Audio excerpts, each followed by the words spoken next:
नमस्ते दोस्तों, आपको आप ही के अपने YouTube चैनल में बहुत बहुत स्वागत करता हूं। दोस्तों, आज हम लोग यहाँ पे बात करेंगे ग्रैनुलस इंडिया शेयर के बारे में। जैसे कि आप लोगों को पता है, ग्रैनुलस इंडिया का जो शेयर है वो कुछ दिनों से बहुत ज्यादा और बहुत तेजी से नीचे गिर रहा है। तो हम लोगों के मन में बहुत सारा क्वेश्चन आ रहा है कि ग्रैनुलस इंडिया का जो शेयर प्राइस है वो और कितना नीचे गिर सकता है, कहाँ पे इसका नेक्स्ट सपोर्ट है या कहाँ से हम लोग इसको खरीद सकते हैं।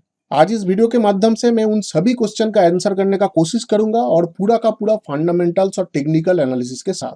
तो अगर आपको ग्रैनुलस इंडिया के शेयर प्राइस के बारे में पूरा का पूरा नॉलेज चाहिए तो इस वीडियो को अंत तक जरूर देखिए। तो दोस्तों चलिए और देर न करते हुए हम लोग शुरू करते हैं granules India share price analysis.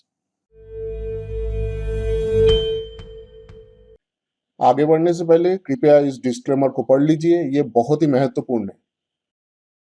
दोस्तों, आप लोगों को इस वीडियो में और एक बार बहुत बहुत स्वागत करता हूं। अभी हम लोग आ गए हैं ग्रैनुलस इंडिया शेयर के टेक्निकल चार्ट में और यहाँ पे मैंने डेली चार्ट लिया है। लेकिन दोस्तों, जैसे कि आप लोग जानते हैं, कोई भी स्टॉक में अगर मुझे मीडियम या लॉन्ग टर्म के इन्वेस्टमेंट के बारे में सोचना है तो अकेला टेक्निकल एनालिसिस काफी नहीं होता है और उसके लिए हम लोग को फंडामेंटल एनालिसिस बहुत डीपली करना पड़ता है। आज भी हम लोग वही चीज करेंगे और उसके लिए हम लोग जाएंगे स्क्रीनर.इन पे।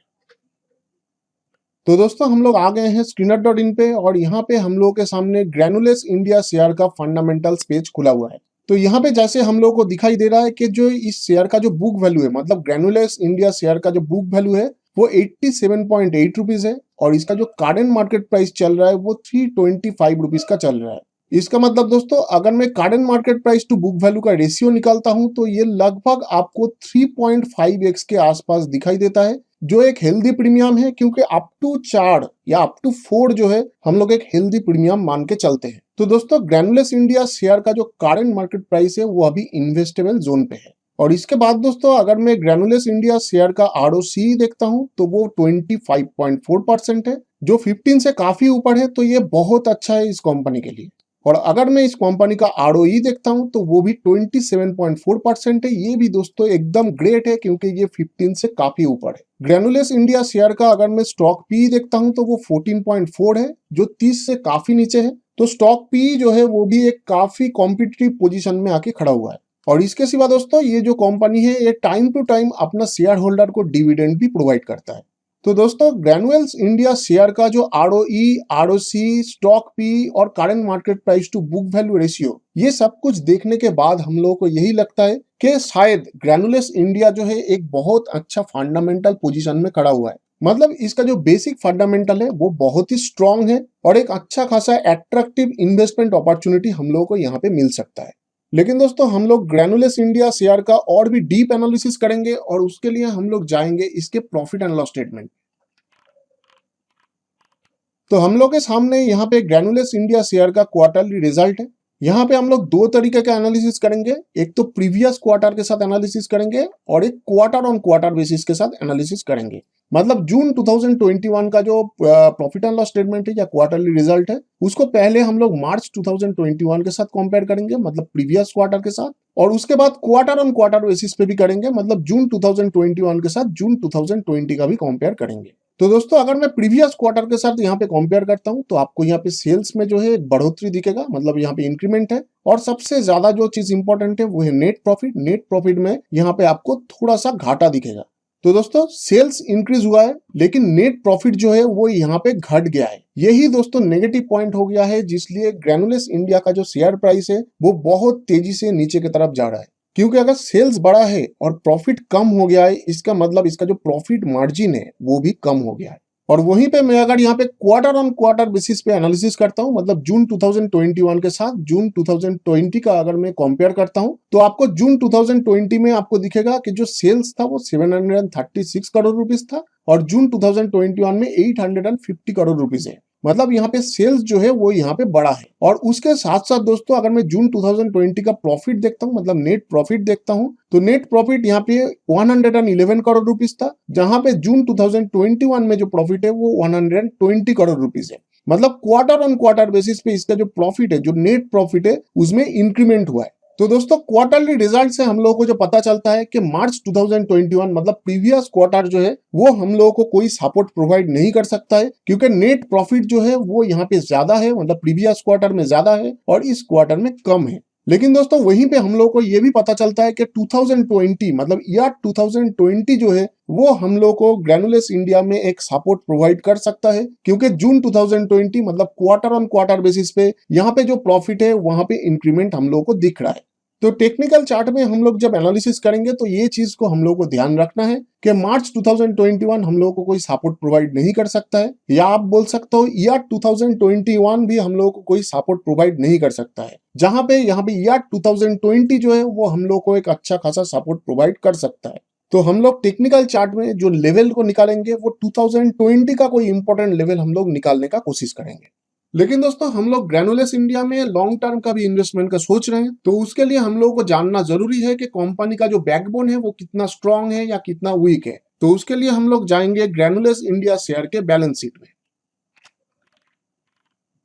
तो दोस्तों हम लोग आ गए हैं ग्रैनुलस इंडिया शेयर के बैलेंस शीट में, और यहाँ पे अगर मैं कैश रिजर्व देखूंगा तो लास्ट 3 साल में आपको कैश रिजर्व जो है वो इंक्रीमेंट में दिखेगा, जो एक पॉजिटिव पॉइंट है। यहाँ पे अगर मैं बोरोइंग्स देखता हूँ तो लास्ट 3 साल में बोरोइंग्स आपको घटता हुआ दिखेगा, ये भी एक बहुत ही पॉजिटिव पॉइंट है। इसका मतलब कंपनी जो है अपना जो प्रॉफिट कमा रहा है उससे ये अपना बोरोवर्स को रीपे भी कर रहा है, और बोरोइंग्स जितना भी अच्छा और जितना भी जल्दी रीपे होगा इसका जो इंटरेस्ट कॉस्ट है उतना ही कम हो जाएगा और प्रॉफिटेबिलिटी बढ़ने का चांस बढ़ जाएगा, जो एक बहुत ही अच्छा चीज है, और इसके लिए मैं इसको डबल पॉजिटिव दूंगा।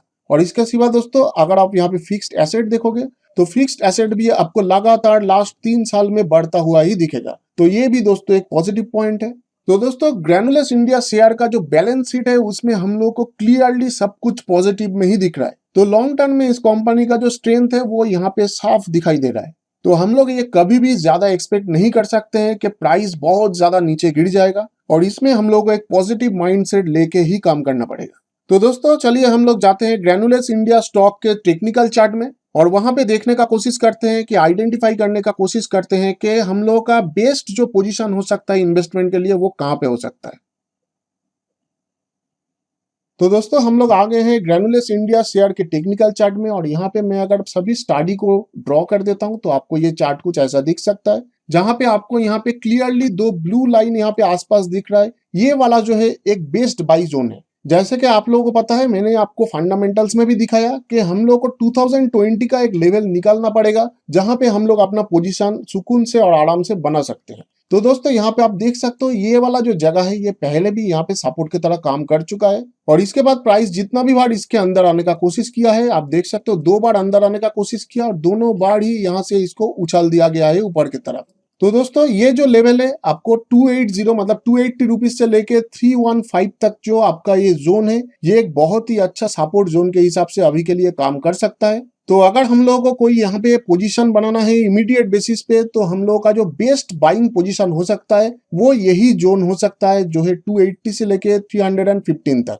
और दोस्तों इसके नीचे जो सपोर्ट जोन है उसको भी मैंने मार्क करके रखा है, आप यहाँ पे देख सकते हो ये लोअर सपोर्ट जोन है जिसका वैल्यू है 175 से लेके 208 तक। लेकिन जो फाइनेंशियल सिचुएशन है जो इसका फंडामेंटल्स है वो देखने के बाद हम लोगों को ये नहीं लगता है कि ये इतना नीचे आएगा, तो इसीलिए हम लोग का जो बेस्ट बाइंग पोजीशन यहाँ पे बन रहा है वो ऊपर वाला जो जोन है वही बन रहा है। और दोस्तों सिर्फ लेवल को छोड़ के मैं अगर यहाँ पे आरएसआई को भी देखता हूँ, मतलब आरएसआई को भी कंसीडर करता हूँ, तो यहाँ पे एक डाइवर्जेंस भी क्रिएट हुआ है। आप देख सकते हो इसका जो लास्ट स्विंग लो था वो यहाँ पे था, और लास्ट स्विंग लो से आप अगर करंट मार्केट प्राइस तक एक लाइन ड्रॉ करोगे तो ये लाइन ऊपर की तरफ जा रहा है। हालांकि आप अगर आरएसआई में देखोगे लास्ट स्विंग से लेके अभी तक का जो आरएसआई है उसके बीच में अगर आप कोई लाइन ड्रॉ करोगे तो ये नीचे की तरफ जा रहा है, मतलब यहाँ पे एक हिडन डाइवर्जेंस क्रिएट हुआ है। और इस तरह का जो हिडन डाइवर्जेंस होता है ये एक बुलिश डाइवर्जेंस होता है, तो इसका मतलब आरएसआई भी हम लोग को इंडिकेट कर रहा है कि प्राइस बहुत तेजी से बहुत ज्यादा दूर नीचे गिर गया है और शायद ज्यादा दूर और नहीं गिरेगा। तो हम लोग यहाँ पे बेस्ट जो यहाँ पे एक्सपेक्ट कर सकते हैं वो यही है कि 280 से लेके 315 के बीच में अगर प्राइस ड्रॉप करता है तो हम लोग यहाँ पे पोजीशन क्रिएट करेंगे, पोजीशन बनाएंगे, और इसके बाद शायद यही जोन से प्राइस यहाँ पे घूम के फिर से नया हाई की तरफ जाने का कोशिश करेगा। और दोस्तों यहाँ पे हम लोग लॉन्ग टर्म इन्वेस्टमेंट का सोच रहे हैं तो यहाँ पे कोई एसएल तो वैसे होना नहीं चाहिए, लेकिन फिर भी अगर आपको कोई एसएल रखना है वो इस लोअर सपोर्ट जोन के नीचे होना चाहिए, मतलब जो लोअर सपोर्ट जोन है जिसका लो है 175 इसके नीचे होना चाहिए।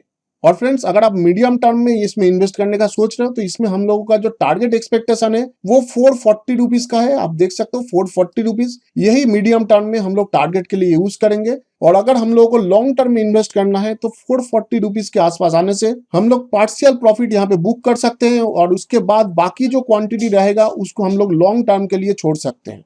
तो दोस्तों, हम लोगों का जो टारगेट है यहाँ पे वो 440 रुपीज का है। मतलब मीडियम टर्म में यहाँ पे हम लोग फुल बुक कर सकते हैं और लॉन्ग टर्म में पार्शियल बुक करके बाकी हम लोग छोड़ सकते हैं। तो दोस्तों, अगर ये वीडियो आपको पसंद आया है तो इस वीडियो को YouTube में लाइक कीजिए, चैनल को सब्सक्राइब कीजिए और बेल आइकन को जरूर दबाइए ताकि आगे आने वाला हर एक वीडियो का नोटिफिकेशन आप तक सबसे पहले पहुंचे। और अगर आपको लाइव मार्केट में कोई गाइडेंस चाहिए या आपको कोई स्टॉक एनालिसिस मुझे रिक्वेस्ट करना है तो आप मेरा टेलीग्राम चैनल ज्वाइन कर सकते हैं और वहां पे डिस्कशन बोर्ड पे आप अपना क्वेश्चन या क्वेरी डाल सकते हैं। हम लोग जितना जल्दी हो सके आपका क्वेश्चन और क्वेरी का आंसर करने का कोशिश करेंगे। ये एब्सोल्युटली फ्री सर्विस है, इसके लिए कोई भी चार्जेस नहीं है। टेलीग्राम चैनल का लिंक आपको इस वीडियो के नीचे और डिस्क्रिप्शन में दोनों जगह पे मिल जाएगा। तो फ्रेंड्स, आज के लिए इस वीडियो में इतना ही। मिलते हैं अगले एजुकेशनल वीडियो पे।